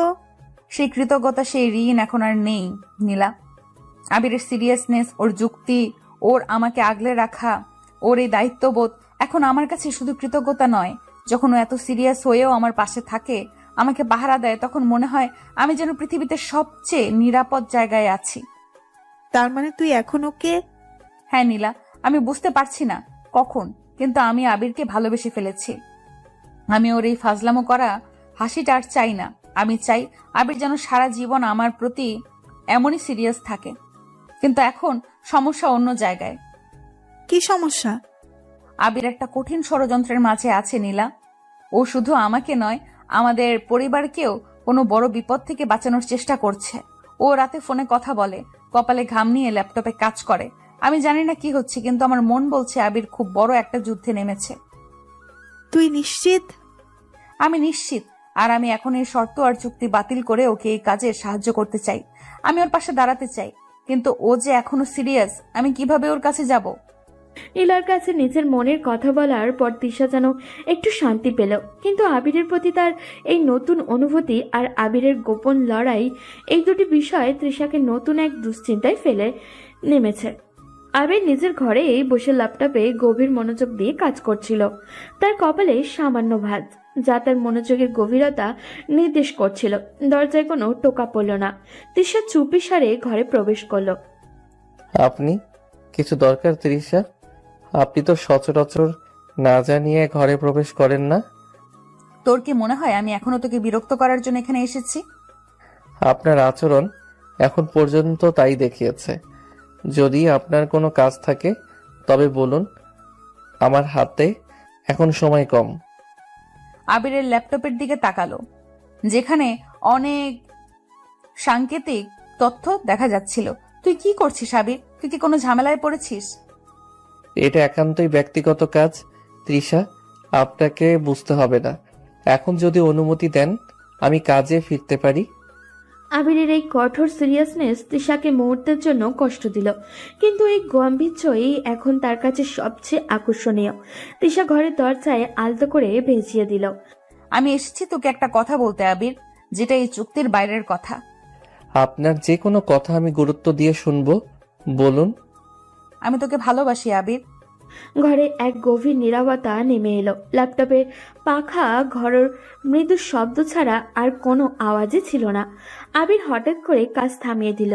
সে কিছুক্ষণ শূন্য দৃষ্টিতে ল্যাপটপের স্ক্রিনের দিকে তাকিয়ে রইল, যেন সে তৃষার কথাগুলো বিশ্বাসই করতে পারেনি। কি বললেন আপনি? আমি বলছি আমি তোকে ভালোবাসি। তোর এই সিরিয়াসনেস, তোর এই দায়িত্ব জ্ঞান, এগুলো আমার খুব ভালো লেগেছে। আমি জানি না কখন, কিন্তু আমি এখন তোকে চাই। আমি আর তোর শর্ত ভাঙা দেখতে চাই না। আমি চাই তুই সব সময় আমার পাশে থাক। আমি আর এই বিয়ে বাতিল করতে চাই না। আবির ধীরে ধীরে ল্যাপটপ বন্ধ করলো। সে তৃষার দিকে ফিরল। তার চোখে সেই একই শান্ত আর গম্ভীর ভাব। তৃষার স্বীকারোক্তি শুনেও তার মুখে কোনো হাসির রেখা দেখা গেল না। আবির তখন গভীরভাবে ভাবছিল, তৃষাকে সরাসরি ফিরিয়ে দিলে বা বেশি কথা বললে পরিস্থিতি স্বাভাবিক থাকবে না। শত্রুরা ধরে নেবে তাদের মধ্যে দূরত্ব তৈরি হয়েছে এবং তারা আঘাত হানার সুযোগ পাবে। আমি কি ভাবি সেটা এখন গুরুত্বপূর্ণ নয় তৃষা, কিন্তু আপনার এই অনুভূতিকে আমি সম্মান জানাই। তুই কি আমাকে ভালোবাসিস না? তুই আমাকে কিছু বলবি না? আমি এখন আবেগ নিয়ে কোনো আলোচনা শুরু করতে চাই না। আপনি জানেন আমি এক কঠিন পরিস্থিতিতে আছি। আপনি যখন আমার প্রতি এত বড় আস্থা দেখালেন, তখন আমি চাই না সেই আস্থায় কোনো চির ধরুক। আমি তোর পাশে থাকতে চাই আবির। তোর এই কঠিন কাজে আমি তোকে সাহায্য করতে চাই। আপনি আমার পাশে আছেন, এটাই আমার জন্য সবচেয়ে বড় সাহায্য। আপনি যদি এখন পরিস্থিতি জটিল না করেন, আমাকে নিয়ে বেশি সন্দেহ না করেন, তবে আমি কাজে মনোযোগ দিতে পারবো। আমার কাজ এখন শুধু আপনার এবং আপনার পরিবারের সম্মান রক্ষা করা। আবির ইচ্ছা করেই নিজের পরিকল্পনার কোনো অংশ প্রকাশ করল না। তৃষা যেন কোনোভাবেই না বুঝতে পারে যে তাদের সম্মান বাঁচাতে সে এত বড় ষড়যন্ত্রের মাঝে জড়িয়ে পড়েছে। তৃষা তখনও মনে করে আবির সেদিন কেবল তাদের অপমান থেকে বাঁচানোর জন্যই বিয়ের কথা বলেছিল। আমি তো সব শর্ত মানি আবির। আমি তোকে আর বিরক্ত করব না। আমি বুঝতে পারছি তোর কোনো বড় সমস্যা চলছে। এটাই আমি আপনার কাছে চেয়েছিলাম তৃষা। আপনার এই বিশ্বাস আমার কাছে খুব জরুরি। এখন আপনি যান, আমি খুব শীঘ্রই কাজে ফিরব। আবির নিজের আবেগ চেপে এমনভাবে কথাগুলো বলল যেন সে তৃষার অনুভূতিকে পাশ কাটিয়ে যাচ্ছে। তৃষা বুঝল এখন আবিরকে চাপ দেওয়া ঠিক হবে না। সে নীরবে ঘর থেকে বেরিয়ে গেল। আবির দরজা বন্ধ হওয়ার শব্দ শুনে চেয়ারে এলিয়ে পড়ল। সে ল্যাপটপের দিকে তাকিয়ে গভীর শ্বাস নিল। আমি জানি আমি তোমাকে ভালোবাসি তৃষা, কিন্তু এই মুহূর্তে তোমার এই ভালোবাসা আমার সবচেয়ে বড় শক্তি। আর এই শক্তিকে আমি ভুল কারণে ব্যবহার হতে দেব না। রিয়াজ, এবার খেলার নিয়ম বদলে যাবে। আবির দ্রুত ল্যাপটপ চালু করলো। রিয়াজ যে কোনো মুহূর্তে আঘাত হানতে পারে। আবিরের হৃদয়ে তৃষার ভালোবাসা, আশ্বাস এবং বাইরের শত্রুর ষড়যন্ত্র, এই দুইয়ের মধ্যে এক কঠিন যুদ্ধ শুরু হলো। আবির নিজের আবেগ চেপে এমনভাবে কথাগুলো বলল যেন সে তৃষার অনুভূতিকে পাশ কাটিয়েছে। সে নীরবে ঘর থেকে বেরিয়ে গেল, কিন্তু তৃষার মন এখন শান্ত। আবির তাকে প্রত্যাখ্যান করেনি, বরং পরিস্থিতি স্বাভাবিক রাখার জন্য তার অনুভূতিকে সম্মান জানিয়েছে। তৃষা ঠিক করলো আবিরের শর্ত বজায় রেখেই সে তার ভালোবাসার প্রকাশ ঘটাবে। পরদিন সকাল, আবির বারান্দায় বসে ল্যাপটপে কাজ করছিল। তৃষা এক কাপ গরম কফি নিয়ে তার কাছে এলো। আবির কাজে এতই ডুবেছিল যে তার কফি খাওয়ার কথা মনেই ছিল না। এই নে তোর সেই পছন্দ করা ব্ল্যাক কফি, একদম তোর মেজাজের মতো, তিতকুটে আর গম্ভীর। আপনি কফি নিয়ে এলেন? আপনার তো এই ধরনের কাজ করার কথা নয়। ধন্যবাদ। আমি এখন থেকে তোর খেয়াল রাখবো। তুই তো সারাক্ষণ এত সিরিয়াস থাকিস, তোর তো শরীরের দিকে নজর দেওয়া দরকার। মগটা হাতে নিল। মগের উষ্ণতা তার হাতে লাগতেই তার মুখে মৃদু স্বস্তি দেখা গেল। আপনার এই মনোযোগ আমার কাজে আরো শক্তি দেবে তৃষা। আবিরের এই সিরিয়াস কৃতজ্ঞতা তৃষাকে মুগ্ধ করলো। সে আবিরের পাশে দাঁড়িয়ে তার কাঁধে হাত রাখলো। তোর কি এখন খুব চাপ হচ্ছে? কাজটা খুব কঠিন। এই কাজগুলো এখন আমার জীবনের সবচেয়ে জরুরি কাজ। আমি যদি তোকে একটু জড়িয়ে ধরি তো শর্ত ভাঙবে? এক মুহূর্ত দ্বিধা করলো না। সে জানে এই মুহূর্তে তৃষাকে দূরে ঠেলে দিলে বাইরের লোকজনের চোখে তাদের সম্পর্কের টানাপোড়েন ধরা পড়ে যাবে, যা শত্রুর জন্য সুযোগ হতে পারে। আমার মনে হয় এই ধরনের শারীরিক ঘনিষ্ঠতা শর্তভঙ্গের আওতায় পড়ে না, কারণ আমরা তো এখন হবু বর বউ। আবিরের এমন যুক্তি তৃষার হাসি থামলো না।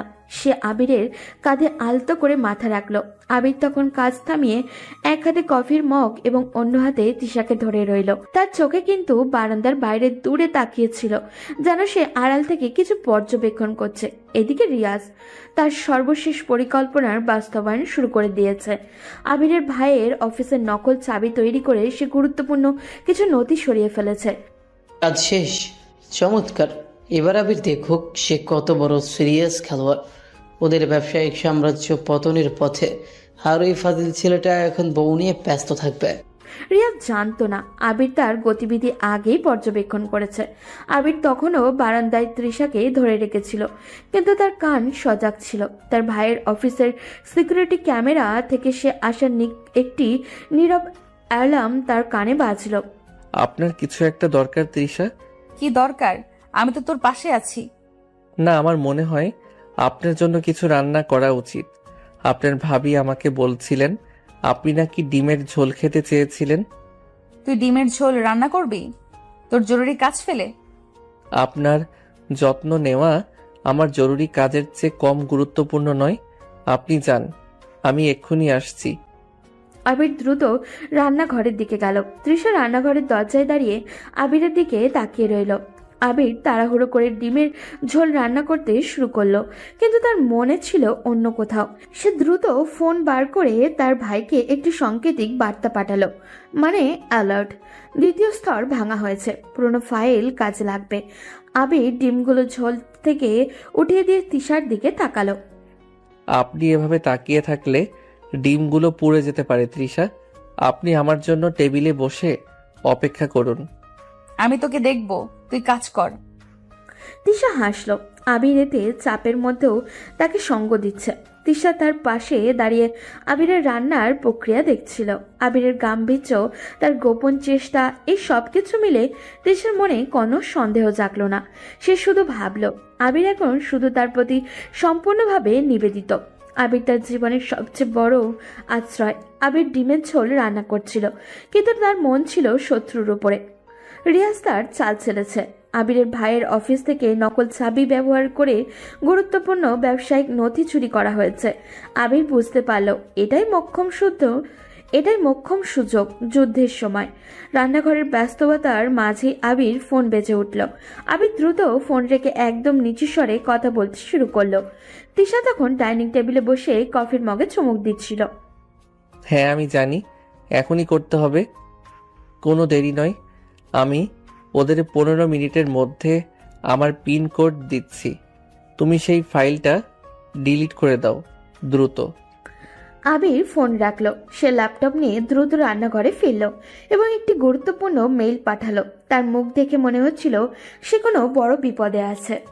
কি হয়েছে তোর? তোর মুখটা এমন কালো কেন? ডিমের ঝোল পুড়ে গেল নাকি? না, শুধু একটা জরুরি ব্যবসায়িক সমস্যা তৈরি হয়েছে। আমাকে এখন একটু বাইরে যেতে হবে। বাইরে? কিন্তু তুই তো বললি 1 মাস বের হবি না, তুই শর্ত ভাঙছিস। এই মুহূর্তে শর্তের চেয়ে বেশি জরুরি কিছু বিষয় আছে তৃষা, আপনাকে বুঝতে হবে। এটা শুধু একটা জরুরি কাজ যা আপনাকে আর এই পরিবারকে সুরক্ষিত রাখার জন্য দরকার। আমি তোর সাথে যাব, তুই যেখানে যাবি আমিও সেখানেই যাব। না, আপনি আমার শর্তের অংশ নন। আপনি এখানে থাকবেন। যদি আমি ফিরে না আসি তবে আপনি আমার ভাইয়ের কাছে যাবেন এবং বলবেন পুরনো ফাইল কাজে লেগেছে। কি যাতা বলছিস? তুই আমাকে এইভাবে ভয় দেখাচ্ছিস কেন? আমি যাব তোর সাথে। আপনি আমাকে ভালোবাসেন তৃষা? হ্যাঁ, বাসি। যদি আমাকে ভালোবাসেন তবে আমার উপর বিশ্বাস রাখুন এবং এখানেই থাকুন। আপনার বাইরে যাওয়াটা এখন অত্যন্ত ঝুঁকিপূর্ণ। আবিরের এই শেষ কথায় তৃষা থমকে গেল।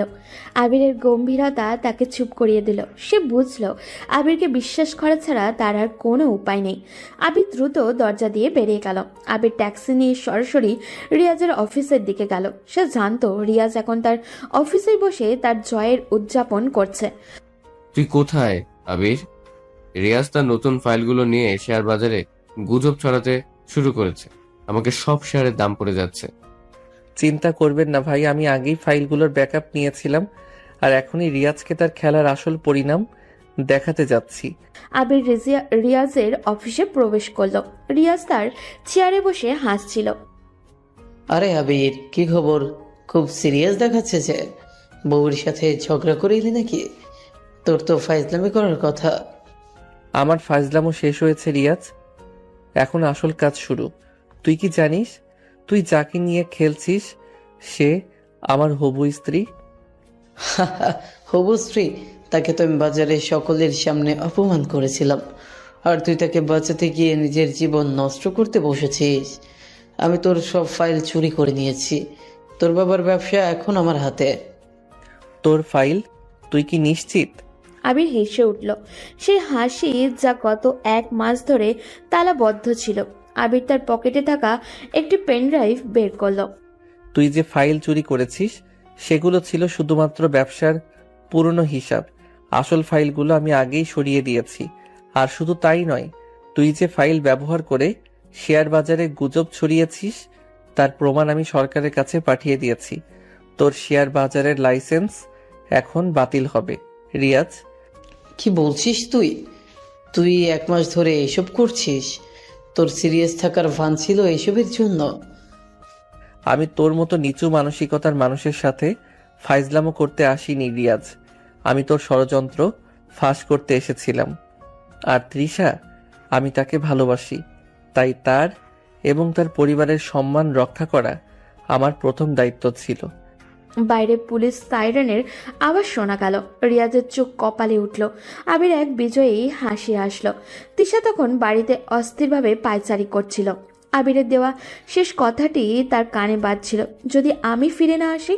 তখনই আবির দরজা খুলে ঘরে প্রবেশ করলো। তুই ফিরে এসেছিস? আমার ভয় হচ্ছিল। তুই এতক্ষণ কোথায় ছিলি? তিশাকে শক্ত করে ধরে রাখলো। তার মুখে এখন আর সেই কঠোর গাম্ভীর্য নেই, আছে এক ঝলমলে হাসি। আমি ফিরে এসেছি তৃষা, আমার কাজ শেষ। কি কাজ? তুই কি করেছিলি? আমি আমাদের জীবনের সব সমস্যা সমাধান করে এলাম তৃষা। এখন তুই আমার পাশে এসে বস। আমার মনে হয় আমাদের শর্ত শেষ হয়েছে। এখন থেকে আমি আর সিরিয়াস থাকবো না। শর্ত শেষ? তুই কি আমাকে বিয়ে করবি না? আমি তোকে কেন বিয়ে করব না? তবে এখন আমি তোর কাছে একটা ফালতু আবদার করব। কি আবদার? আমাকে একটা চুমু দে তৃষা। আমি সারা জীবন তোর ফাজিল বর হয়ে থাকতে চাই। তিশার চোখ আনন্দে ছলছল করে উঠল। আবিরের মুখে সেই পুরনো দুষ্টু হাসি ফিরে এসেছে। আর তিশা বুঝল তার মনের মানুষ শুধু দায়িত্বশীলই নয়, সে একজন নায়কও বটে। আবির তিশাকে শক্ত করে ধরে রাখল। তার মুখে এখন আর সেই কঠোর গাম্ভীর্য নেই, আছে এক ঝলমলে হাসি। আবির বলল, আমাকে একটু চুমু দে তিশা। আমি সারা জীবন তোর ফাজিল বর হয়েই থাকতে চাই। তিশার চোখ আনন্দে ঝলমল করে উঠল। আবিরের মুখে সেই পুরনো দুষ্টু হাসি ফিরে এসেছে। ঠিক তখনই ড্রয়িং রুম থেকে জোরে শব্দ এলো। তিশার বাবা মা এবং আবিরের ভাই ভাবি সবাই চিৎকার করে ডাকছিলেন। আবির আর তিশা দ্রুত নিচে নেমে গেল। তোরা দেখেছিস রিয়াজ? টেলিভিশন স্ক্রিনে ব্রেকিং নিউজ চলছিল। বড় হরফে লেখা, ব্যবসায়িক ষড়যন্ত্র ফাঁস। প্রভাবশালী রিয়াজের বিরুদ্ধে অর্থ আত্মসাৎ ও শেয়ার বাজারের কারচুপির অভিযোগ। পুলিশ হেফাজতে। সংবাদ পাঠিকা দ্রুত জানিয়েছিলেন রিয়াজ নামের একজন ব্যক্তি কিভাবে তৃষার বাবার প্রতিষ্ঠানকে ধ্বংস করার জন্য দীর্ঘমেয়াদী ষড়যন্ত্র করেছিল। সেই সঙ্গে শেয়ার বাজারের ভুল তথ্য ছড়িয়ে কোটি কোটি টাকা আত্মসাতের চেষ্টা করছিল। টিভি স্ক্রিনে রিয়াজের গ্রেপ্তার হবার ছবি দেখানো হলো। আর তারপর একটি ছবি দেখাতে হলো যেখানে আবির পুলিশ কর্মকর্তাদের সাথে দাঁড়িয়ে প্রমাণ জমা দিচ্ছে। আবির, তুমি এসব করেছো? তুই আমাকে কেবল বললি পুরনো ফাইল কাজে লাগবে, তুই এত বড় ঝুঁকি নিলি কেন আবির? ভাই, আপনারা না জানলেই ভালো হতো। টেলিভিশনে তখন একজন সাংবাদিক তৃষার এলাকার সেই দিনের ঘটনাটি নিয়ে মন্তব্য করছিলেন। সাংবাদিক তৃষার চরিত্রের কালিমা লেপন করে রিয়াজ সাহেব সমাজে তার সম্মানহানি ঘটাতে চেয়েছিল, যাতে তৃষার বাবা মানসিক চাপে ভেঙে পড়েন এবং সহজে তার ব্যবসা রিয়াজের হাতে তুলে দেন। কিন্তু রিয়াজের সেই ষড়যন্ত্র ব্যর্থ করে দেন একজন যুবক, তার নাম হলো আবির, যিনি সেদিন শুধু সাহস দেখিয়ে তৃষাকে বিয়ের প্রস্তাব দেননি। তিনি গোপনে 1 মাস ধরে রিয়াজের ষড়যন্ত্রের জাল কেটেছেন। তিনি সব জেনেও শুধু পরিবারের সম্মান আর তৃষাকে রক্ষা করার জন্য একটা লড়াই লড়ে গেছেন। এলাকার সেই লোকগুলো যারা সেদিন তৃষাকে অপবাদ দিয়েছিল, তারা সবাই টিভিতে সেই খবর দেখছিল। তারা তাদের ভুল ভেঙে গেল। সেদিন তারা কত বড় ভুল করেছিল। তৃষা মোটেই খারাপ ছিল না, সে ছিল একটা ষড়যন্ত্রের শিকার। নিজেদের কৃতকর্মের জন্য তারা লজ্জায় মাথা নিচু করলো। তুমি আমাদের জন্য তুমি এত বড় ঝুঁকি নিলে, তুমি আমাদের জীবন বাঁচালে বাবা। আবির, তুমি আমাদের পরিবারের শুধু মান সম্মান বাঁচাওনি, তুমি আমাদের নতুন জীবন দিলে। আমরা তোমার ঋণ কোনোদিন শোধ করতে পারবো না। তৃষা তখনও অবাক হয়ে দাঁড়িয়েছিল। তার কাছে পুরো রহস্য এখন উন্মোচিত। আবির কেন 1 মাস ধরে সিরিয়াস ছিল, কেন সে তাকে দূরে ঠেলে দিয়েছিল, কেন সে গভীর রাতে ল্যাপটপে কাজ করত। সবকিছুর উত্তর সে পেয়ে গেল। আবির নিজেকে বড় প্রমাণ করার জন্য নয়, তাদের জীবন রক্ষার জন্যই এইসব করেছিল। আবিরের সামনে এসে দাঁড়ালো। তুই তুই এসব একা সামলেছিস? আমি তোকে কতটা ভুল বুঝেছিলাম। তুই আমার দেওয়া শর্ত মেনে তোর স্বভাবের উল্টো কাজ করে। আপনার দেওয়া শর্ত আমার জন্য কোনো সমস্যা ছিল না তৃষা। আপনার ভালোবাসার সামনে আর এই পরিবারের সম্মানের সামনে আমার সব ফাজলামো তুচ্ছ ছিল। আমি তোকে ভালোবাসি আবির। আমি তোকে সেই সিরিয়াস আবির হিসেবে ভালোবাসি, যে নিজেকে না ভেবে অন্যের জন্য লড়াই করে। আর আমি সেই সিরিয়াসনেসকে ভালোবাসি, যা আমাকে আমার প্রিয় মানুষটির পাশে থাকার সুযোগ দিয়েছে। কিন্তু এখন আমার শর্তের মেয়াদ শেষ, আমি আর সিরিয়াস থাকতে পারছি না। আবির তার হাতে থাকা ডিমের ঝোলের বাটিটা টেবিলের ওপর রাখলো এবং তৃষাকে জড়িয়ে ধরল। সেদিন তৃষার আর কোনো দ্বিধা রইল না। তার পরিবারের সদস্যরাও বুঝলো আবির তাদের কাছে শুধু জামাই নয়, সে তাদের ঘরের সত্যিকারের নায়ক। তৃষা সেই রাগী সিনিয়র বউ থেকে আবিরের প্রেমে পড়া এক সাধারণ নারীতে পরিণত হলো। আবিরের মুখের সেই পুরনো দুষ্ট হাসিও ফিরে এসেছে। পরিবারের সবাই বুঝতে পারল আবির তাদের কাছে শুধু জামাই নয়, সে তাদের ঘরের সত্যিকারের নায়ক। এরপরেই 2 সপ্তাহ যেন ঝড়ের গতিতে কাটলো। আবির আর তৃষার বিয়ের তোড়জোড় শুরু করলো। এলাকার মানুষজন যারা একদিন তৃষাকে অপবাদ দিয়েছিল, তারা এখন ক্ষমা চাইতে এসেছিল। একদিন সন্ধ্যায় তৃষা আবিরের রুমে এলো। আবির তখন বিছানায় হেলান দিয়ে কিছু একটা পড়ছিল। এই যে নায়ক সাহেব, কি পড়ছো এত মনোযোগ দিয়ে? নিশ্চয়ই বিয়ে নিয়ে কোনো ফালতু টিপস। না তৃষা, আমি নববধূর সঙ্গে রসিকতা করার 5টি সেরা উপায় পড়ছিলাম। যেহেতু তোমার শর্তের মেয়াদ শেষ, আমি আমার স্বাভাবিক জীবনে ফিরে যেতে চাই। তুমি কি আমাকে সারা জীবন ফাজলামো করে জ্বালাবে? আমি ফাইজলামো করে জ্বালাবো না, আমি মজা করে তোমাকে ভালোবাসবো। তুমি তো জানো আমার সেই সিরিয়াস রূপটা শুধুমাত্র রিয়াজের মতো শত্রুদের জন্য ছিল। এখন তুমি আমার রানী, আর রানীকে তো রাজকীয় আনন্দ দিতেই হয়, তাই না? তোমার এই ফাজিল রূপটাকেও আমার এখন খুব ভালো লাগে। কিন্তু শোনো, তোমার জন্য একটা সারপ্রাইজ আছে। কি সারপ্রাইজ? আমার শর্তের মেয়াদ শেষ হয়েছে, কিন্তু তোমার নতুন শর্তের মেয়াদ শুরু হবে বিয়ের দিন থেকে। নতুন শর্ত? হ্যাঁ, আমার শর্ত হলো সারা জীবনে অন্তত একবার, শুধুমাত্র একবার তোমার সব ফাজলামো আর হাসি বাদ দিয়ে একদম প্রথম দিনের মতো সিরিয়াস হয়ে আমাকে বলবে তুমি আমাকে কতটা ভালোবাসো। আর উঠে তৃষার কাছে এলো, তার চোখে সেই পুরনো চঞ্চলতা ফিরে এসেছে। এটা কোনো কঠিন শর্ত নয় তৃষা, আমি তোমাকে এখন বলতে পারি, কিন্তু আমি সেই মুহূর্তের জন্য অপেক্ষা করব যখন তোমার সেই রাগী সিনিয়র রূপটা আবার ফিরে আসবে। তখন আমার সিরিয়াস ভালোবাসা তোমার রাগকে মুহূর্তেই শান্ত করে দেবে। তুমি কখনোই শুধরাবে না। আমি শোধরাবো না, কারণ আমি তোমাকে ভালোবাসতে শিখেছি।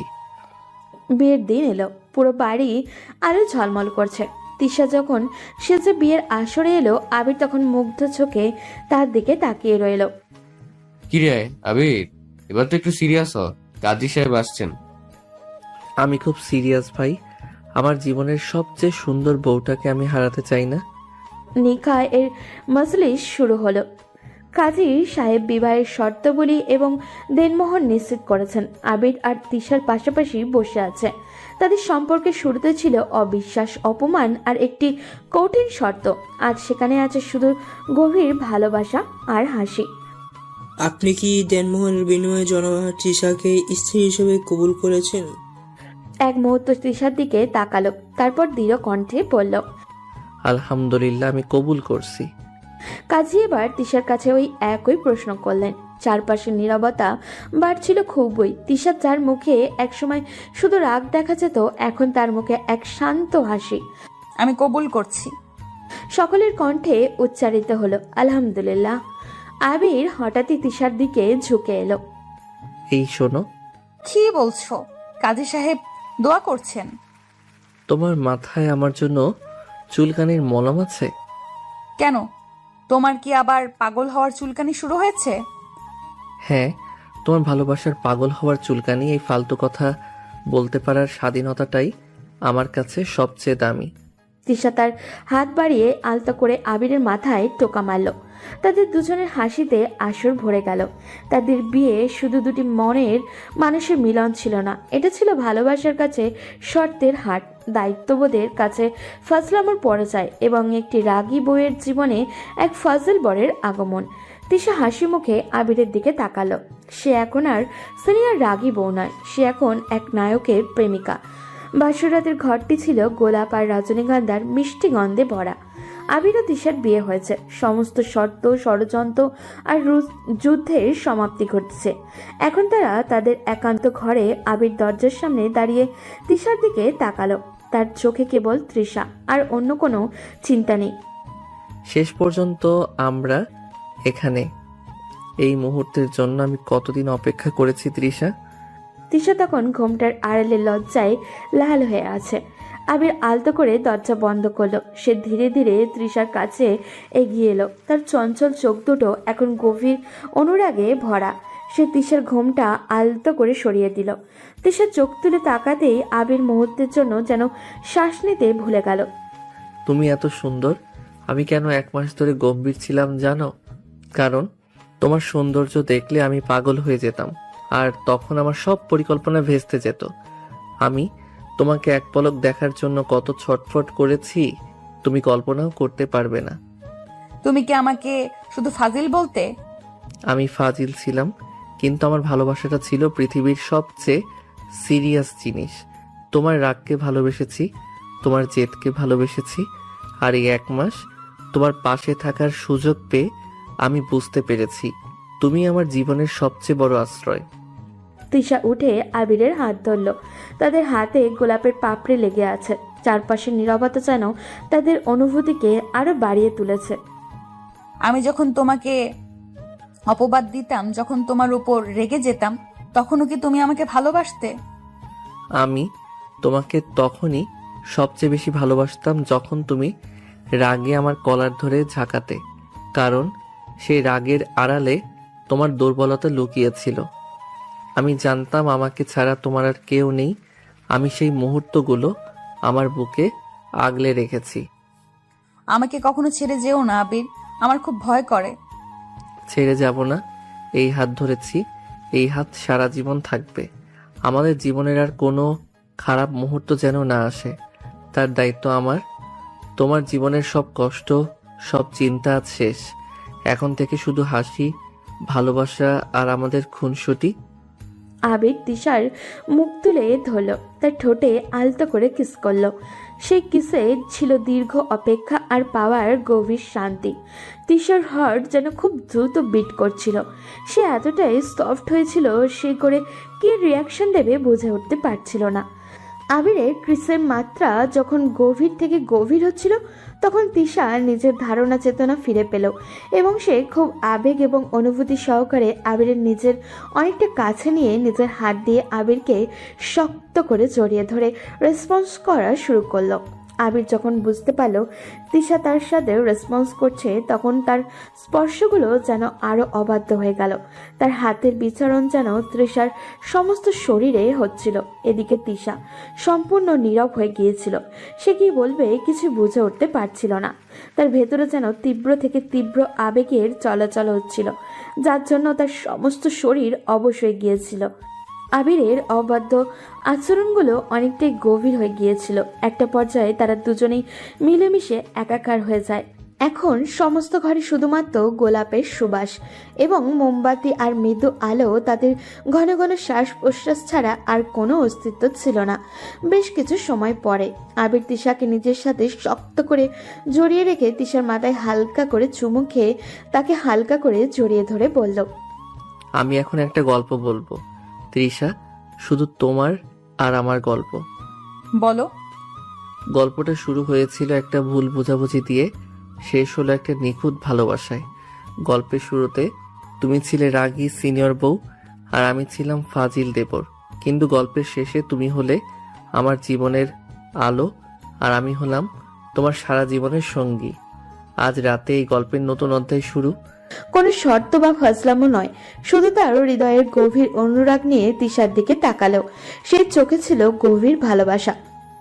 আজ রাতে আমি তোমাকে কথা দিচ্ছি তৃষা, আমাদের ভালোবাসার উপর আর কারো কোনো নিয়ন্ত্রণ থাকবে না, শুধু তুমি আর আমি।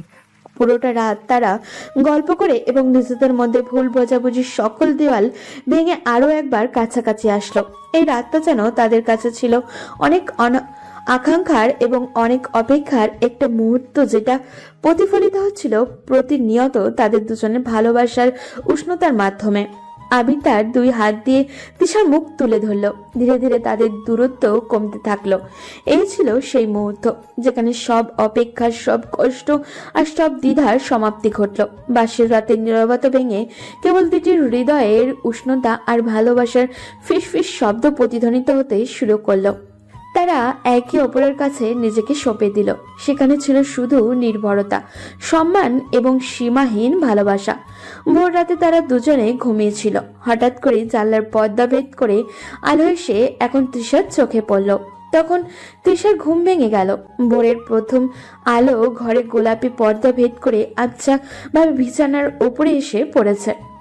মৃদু বাতাস জানলার চিকন ফাঁক গলে ঘরে প্রবেশ করছে, আর তারা সাথে মিশে আছে রজনীগন্ধার মিষ্টি সুবাস। তৃষার ঘুম ভেঙে যেতে সে লক্ষ্য করে দেখলেও সে এখন আবিরের প্রশস্ত বুকের উপরে নিশ্চিন্তে শুয়ে আছে। আবিরের বাঁ হাতটি আলতো করে তার কাঁধের উপরে রাখা। তৃষা আস্তে আস্তে চোখ খুলে আবিরের মুখের দিকে খুব গভীর ভাবে লক্ষ্য করলো। কি নিষ্পাপ আর শান্তভাবে ঘুমিয়ে আছে ছেলেটি। কে বলবে এই ছেলেটা কাউকে এতটা ভালোবাসতে পারে, তার জন্য তার পুরো জীবনটা ঝুঁকির মধ্যে দিয়ে দিতে পারে। এইসব কষ্টের দিন, শর্ত আর আবিরের গভীর ত্যাগ, সমস্ত কিছু কথাতে ভাবতে ভাবতে তিশার চোখে পানি টলমল করে উঠল। সে নিজেকে পৃথিবীর শ্রেষ্ঠ ভাগ্যবান মনে করতে লাগলো। আবিরকে এখন কেবল তার রক্ষাকর্তা নয়, জীবনের অবিচ্ছেদ্য অংশ মনে হচ্ছে। তিশা আবিরের দিকে গভীরভাবে তাকিয়ে থাকে। হঠাৎ করেই আলতোভাবে আবিরের কপালে হালকা একটা চুমু খেলো। তারপর সাবধানে শাড়িটা কোনো মতে নিজের শরীরের সাথে জড়িয়ে ওয়াশরুমের দিকে পা বাড়ালো। তিশা যখন বিছানা থেকে উঠতে যাবে, তখন তার নিজের শরীরের প্রতিটি পেশিতে যেন গভীর এক ক্লান্তি অনুভব হচ্ছিল, কিন্তু তারপরেও সে মনের জোর দিয়ে নিজেকে নিয়ে ওয়াশরুমের দিকে চলে গেল। হঠাৎ করে আবিরের ঘুম ভেঙে যায়। সে পাশে তিশাকে অনুভব করতে না পেরে চমকে ওঠে। সে হাত দিয়ে বিছানার এপাশে তিশাকে খুঁজতে থাকে। যখন তিশাকে নিজের পাশে পায় না, তখন সে তাড়াতাড়ি উঠে বসে আশেপাশে খুঁজতে শুরু করে। কিন্তু যখন ওয়াশরুম থেকে পানির মৃদু আওয়াজ আসে, তখন সে বুঝতে পারে তিশা ভেতরে আছে। কিছুক্ষণের মধ্যেই তিশা ওয়াশরুম থেকে বেরিয়ে আসে। সে কোনো মতে শাড়ির ভাঁজগুলো ঠিক করার চেষ্টা করছিল, যদিও তার হাঁটার গতি ছিল খুবই ধীর। তিশাকে এই অবস্থায় দেখে আবির বিছানা থেকে দ্রুত নেমে তার দিকে এগিয়ে যায়। সে তৃষাকে দেখে কিছুক্ষণ অবাক হয়ে তাকিয়ে থাকে।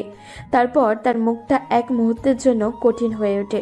হুট করে সে অনুতপ্ত কণ্ঠে বলে ওঠে, তোমার যদি এতই কষ্ট হচ্ছিল তাহলে তুমি আমাকে আটকালে না কেন? হঠাৎ করেই আবিরের কণ্ঠে এমন কথা শুনে তিশার পা থমকে যায়। সে কি করবে বা কি বলবে কোনো ভাষাই খুঁজে পাচ্ছিল না। সে শুধু অবাক হয়ে আবিরের দিকে তাকিয়ে রইল। আবির যখন দেখলো তিশা তার দিকে অবাক হয়ে তাকিয়ে আছে, তখন সে ছুটে গিয়ে তিশার হাত ধরে। তৃষাকে ধরে নিয়ে এসে বিছানায় বসিয়ে আবির তার হাত দুটো ধরে তৃষার দিকে গভীরভাবে দৃষ্টি নিবদ্ধ করে তাকিয়ে বলল, আই এম সরি। আমার সব মনে আছে তৃষা। আমি জানি তুমি কতটা নতুন। শুধু আবেগের বশে, ভালোবাসার তাড়নায় আমি ভুলে গিয়েছিলাম। আমাকে আটকালে না কেন তুমি? তোমার কষ্ট দেখে আমার নিজেরই কষ্ট হচ্ছে। তোমার কোনো দোষ নেই আবির। তুমি কি ভাবছো? এটা তো আমাদের ভালোবাসার প্রথম চিহ্ন। তোমার এত কাছে আসতে পেরে, তোমার এই গভীর ভালোবাসা অনুভব করতে পেরে আমার এই সামান্য কষ্ট কিছুই না, বরং আমি নিজেকে পৃথিবীর শ্রেষ্ঠ ভাগ্যবান মনে করছি। তুমি শুধু আমার পাশে থেকো। আবির তিশার হাত ছেড়ে আলতো করে তার কপালে একটি গভীর চুমু খেলো। তার চোখ দুটো ছিল গভীর মমতা আর অনুরাগে ভরা। সে তৃষাকে শক্ত করে নিজের বুকের সাথে জড়িয়ে ধরল। আর কখনো একা কষ্ট পাবে না আমার রানী। কালকের রাতটা ছিল আমাদের শর্তহীন ভালোবাসার অঙ্গীকার। আজ থেকে আমাদের জীবনের প্রতিটা সকাল হোক নতুন করে শুরু করার প্রত্যয়। নতুন করে শুরু তো হয়েই গেছে আবির। তোমার ফাজলামো, তোমার সিরিয়াসনেস, সবকিছুর উপরে আমি তোমাকে বিশ্বাস করি। তুমি যখন আমার পাশে থাকো, আমার আর কিছুরই প্রয়োজন হয় না। আমাদের গল্পের শুরুটা ছিল শর্ত দিয়ে, কিন্তু শেষটা হবে ভালোবাসা দিয়ে, যা কখনো শেষ হবে না। এই যে তুমি এখন আমার বুকে শুয়ে, এটা কোনো গল্পের শেষ লাইন হতে পারে না। এটা আমাদের নতুন গল্পের সূচনা। সেই গল্প যেখানে রাগী সিনিয়র বউ আর ফাজিল দেবর মিলে একটা সুখের সংসার গড়ে তুলবে। ঘরের জানলা ভেদ করে প্রথম সকালের নরম রোদ এসে পড়ল তাদের দুজনের উপরে। আবির তিশাকে দু হাত দিয়ে আবারও শক্ত করে জড়িয়ে ধরল, আর তিশা আবিরের বুকে মাথা রেখে নিশ্চিন্তে হাসল। তাদের দীর্ঘ অপেক্ষা, সব ভুল বোঝাবুঝি আর সব শর্তের বেড়াজাল আজ ছিন্ন হয়েছে। আজ থেকে তারা শুধু একে অপরের একটি নিখুঁত ভালোবাসার বন্ধনে আবদ্ধ।